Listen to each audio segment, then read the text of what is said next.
ನಮಸ್ಕಾರ. ನಮಸ್ಕಾರ. ನಿಮ್ಮ ಹೆಸರು ಎಂತ? ಎಲ್ಲಿಂದ ಬಂದಿದೆ ಸರ್? ಮತ್ತು ಎಷ್ಟು ವರ್ಷ ಇದು ಮಾಡ್ತಿದೆ ಟ್ರಕ್ಕಲ್ಲಿ?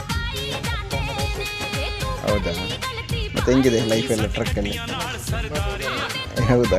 ಯಾಕೆ ಖುಷಿ ಇಲ್ವಾ? ಖುಷಿ ಇದೆ ಸರ್. ಯಾಕೆ? ಅನ್ಲೋಡ್ ಆಗಂಗಿಲ್ಲ ಜಲ್ದಿ ನಮಗೆ.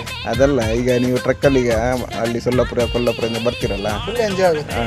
ಅಂದರೆ ಬೇರೆ ಬೇರೆ ಪ್ಲೇಸ್ ಎಲ್ಲ ಸಿಗುತ್ತೆ ನಿಮಗೆ, ಕರೆಕ್ಟಾ? ಗಾಡಿ ಬಂದ ತಕ್ಷಣ ಖಾಲಿ ಆದರೆ ಎಂಜಾಯ್ ಆಗುತ್ತೆ. ಅದು ಖುಷಿ ಸಿಗುತ್ತೆ. ಮತ್ತು ಇದು ಲೈಫ್ ಯಾವ ಥರ ಇದೆ ನಿಮ್ಮದು ಟ್ರಕ್ಕಲ್ಲಿ? ಅಲ್ಲ, ನೀವು ಮಂಗಳೂರು ಕಡೆ ಮಾತ್ರ ಬರ್ತೀರಾ ಅಲ್ಲ ಬೇರೆ ಕಡೆ ಎಲ್ಲ ಹೋಗ್ತೀರಾ? ಆ ಕಡೆ ಎಲ್ಲ ಹೋಗ್ತೀರಾ? ಅದೊಂದು ಹೌದಾ? ಹಾಂ. ಈ ಥರ ಇದು ಏನು ಅದರಲ್ಲಿ ಮಾಲಿದೆ? ಸೋಯಾ. ಕನ್ಯಾಕುಮಾರಿ ಕೂಡ ಸೋಯಾ ತಗೊಂಡು ಹೋಗ್ತೀರಾ?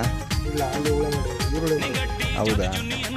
ಅದು ಎಷ್ಟು ಮತ್ತೆ ಕೊಚ್ಚಿನ? ಹೌದಾ? ಎಷ್ಟು ದಿನದ ಆಗುತ್ತೆ ಅಲ್ಲಿ ಹೋಗೋಕ್ಕೆ? 3 ದಿನ. ಒಂದು ಸೈಡ್ 3 ದಿನ. ಮತ್ತು ಬರುವಾಗ ಏನು ತರ್ತೀರ ಅಲ್ಲಿಂದ? ಹೌದು, ಫ್ಲೈಓವರ್. ಹಾಂ. ಅಲ್ಲಿಂದ ಸೀದಾ ನಿಮ್ಮ ಸೊಲ್ಲಾಪುರ ತಗೊಂಡು ಹೋಗ್ತೀರಾ? ಕೊಪ್ಪಳ. ಒಂದು ಲೈಫ್ ಲೀಡ್ ಆಗ್ತಿದೆ ಟ್ರಕ್ಕಲ್ಲಿ ಅಲ್ವಾ?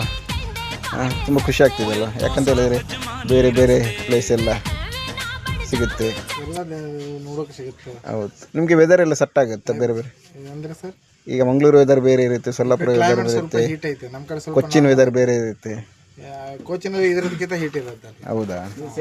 ಮತ್ತು ಫುಡ್ ಎಲ್ಲ ನಿಮಗೆ ಸೆಟ್ ಆಗುತ್ತೆ? ಆ್ಯಕ್ಚುಲಿ ನಮಗೆಲ್ಲ ಈಗ ಬೇರೆ ಕಡೆ ಹೋದ್ರೆ ಫುಡ್ ಸೆಟ್ ಅಲ್ಲ, ನೀರೆಲ್ಲ ಸೆಟ್ ಆಗುತ್ತೆ. ನಿಮ್ಗೆ ಆಗುತ್ತೆ, ಕೇರಳ ನೀರು ಸೆಟ್ ಆಗುತ್ತೆ. ಹೌದಾ? ಫುಡ್ ಸೆಟ್ ಆಗಿಲ್ಲ. ಹಾಂ. ನಮಸ್ಕಾರ ಫ್ರೆಂಡ್ಸ್, ಇವ್ರ ಹೆಸರು ಮಲ್ಲಿಕಾರ್ಜುನ್ ಅಂತೇಳಿ. ಸೊ ಇವರು ನೋಡಿ ಸೋಯಾ ಎಲ್ಲ ತೊಗೊಂಡ್ಬಂದು ಈ ಲಾರಿಯಲ್ಲಿ, ಅಂದರೆ ಸೊಲ್ಲಾಪುರದಿಂದ ಬಂದು ಇಲ್ಲಿ ಒಂದು ಅವರು ಇದು ಮಾಡಿರ್ತಾರೆ, ಫ್ಯಾಕ್ಟ್ರಿಗೆಲ್ಲ ಹಾಕಿರ್ತಾರೆ. ಹೀಗೆ ಇವರ ಜೀವನ ನಡೀತಾ ಇರುತ್ತೆ. Thank you. ಬನ್ನಿ. ಥ್ಯಾಂಕ್ ಯು ಅಂತ ಹೇಳಿ ವಿಷಯ. Thank you. Happy journey.